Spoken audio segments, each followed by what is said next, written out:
Hello అండి. ఈరోజు పెసరపప్పుతోటి నేను తీపప్పు చారు కాస్తాను. ఎలా కాస్తానో మీకు చూపిస్తాను.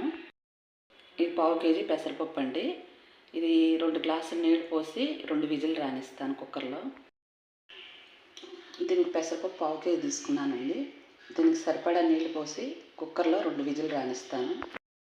ఈ పెసరపప్పు కడిగి పెట్టుకుని 2 గ్లాసులు నీళ్ళు పోసానండి. పెసరపప్పు ఉడికిపోయిందండి. దీన్ని పప్పు గుత్తోటి మెత్తగా మెదుపుకుందాం.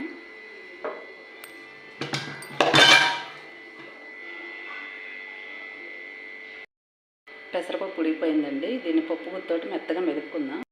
పెసరపప్పు ఉడికిపోయిందండి. దీన్ని పప్పు గుత్తోటి మెత్తగా మెదుపుకుందాం. ఇప్పుడు ఇందులో మనం సాంబార్కి వేసుకున్నట్టు అన్నీ వేసుకోవచ్చండి. ములక్కాయ, టమాటా, పచ్చిమిర్చి, బెండకాయ, వంకాయ ముక్కలు ఇవన్నీ వేస్తున్నాను. ఇప్పుడు ఇందులో మనం సాంబార్కి వేసుకున్నట్టు అన్నీ వేసుకోవచ్చండి. ములక్కాయ, బెండకాయ, టమాటా, ఉల్లిపాయలు 2గా కట్ చేసి వేసాను. పచ్చిమిర్చి అన్నీ వేసాను. వంకాయ ముక్కలు,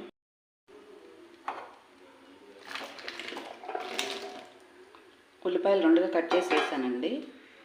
బాగుంటుంది.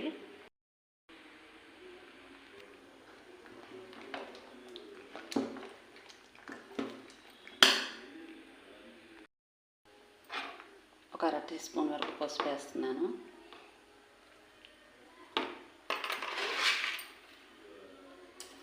ఉప్పు అండి, కల్లుప్పు వేస్తున్నాను కొద్దిగా. మళ్ళీ తర్వాత చూసి వేసుకుందాం.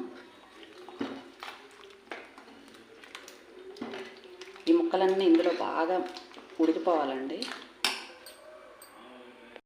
ఒక 1/2 టీ స్పూన్ కారం వేసానండి.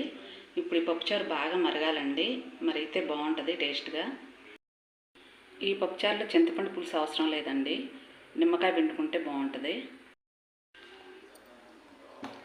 ఈ పప్పుచారులో చింతపండు పులుసు అవసరం లేదండి. నిమ్మకాయ పిండుకుంటే బాగుంటుంది.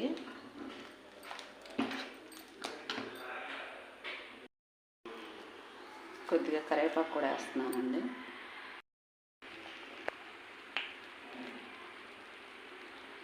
పప్పుచారు బాగా మరిగిందండి. వేసిన ముక్కలన్నీ చక్కగా ఉడికిపోయినాయి. తాలింపు వేసుకుందాం. ఈ పప్పుచారు చక్కగా మరిగిపోయిందండి. ముక్కలన్నీ ఉడికిపోయినాయి.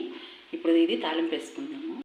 ఈ పప్పుచారు బాగా మరిగిపోయిందండి. ముక్కలన్నీ చక్కగా ఉడికిపోయినాయి. ఇప్పుడు తాలింపు వేసుకుందామండి. నూనె కాగిందండి. తాలింపు వేస్తున్నాను.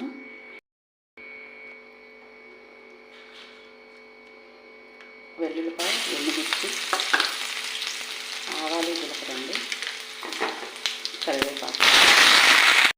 తాలింపు బాగా వేగిపోయిందండి. ఇది ఇప్పుడు మనం ఈ పప్పుచారులో పోసుకుందాం. తాలింపు బాగా వేగిపోయిందండి. ఈ తాలింపు ఇప్పుడు పప్పుచారులో పోద్దామండి.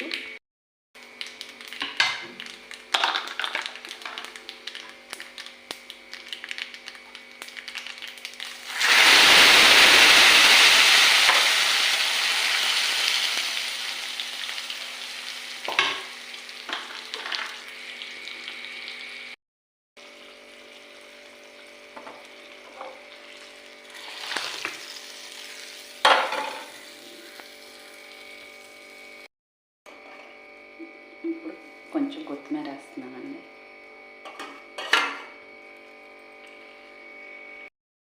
నేనైతే ఇలా చేస్తానండి. తీపప్పు చారు అయిపోయిందండి. నేనైతే ఇలా చేస్తానండి తీపప్పు చారు.